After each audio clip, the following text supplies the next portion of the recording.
5 वर्षांपूर्वी Karjat police station लॉकअपचे गज कापून खुनाचे गुन्ह्यातील पळालेले 2 आरोपी स्थानिक गुन्हे शाखेकडून जेरबंद। टरबूज व्यापारी श्री हसन उमर शेख वय 50 वर्ष याच्या ताब्यातील टरबूज भरलेली ट्रकमधील टरबूज परस्पर विकण्याचे हेतूने आरोपी नामे मोहन कुंडलिक भोरे व त्याचे इतर 4 साथीदार अशांनी मयत हसन उमर शेख याचा गळा आवळून व खून करून त्याचे प्रेत खेडगावचे शिवारात भीमा नदीच्या पात्रामध्ये टाकून दिले होते। सदर खुनाच्या घटनेबाबत कर्जत पोलीस स्टेशन येथे गुन्हा दाखल असून सदर गुन्ह्यामध्ये आरोपी नामे अक्षय रामदास राऊत वय 28 वर्ष, चंद्रकांत महादेव राऊत वय 30 वर्ष व त्यांचे इतर 3 साथीदार असे नमूद गुन्ह्यामध्ये न्यायालयीन कोठडीमध्ये होते।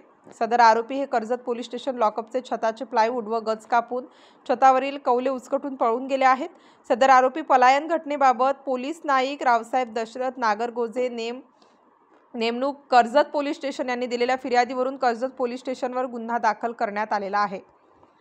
दिनांक 13 ऑगस्ट 2025 रोजी पथक नमूद गुन्ह्यातील फरार आरोपींची माहिती काढत असताना पथकास मिळालेल्या गोपनीय माहितीनुसार व व्यावसायिक कौशल्याच्या आधारे माहिती काढून आरोपी नामे अक्षय रामदास राऊत वय 28 वर्ष, चंद्रकांत महादेव राऊत वय 30 वर्ष, जिल्हा अहिल्यानगर यांना फुलगाव MIDC जिल्हा पुणे येथून ताब्यात घेण्यात आले आहे।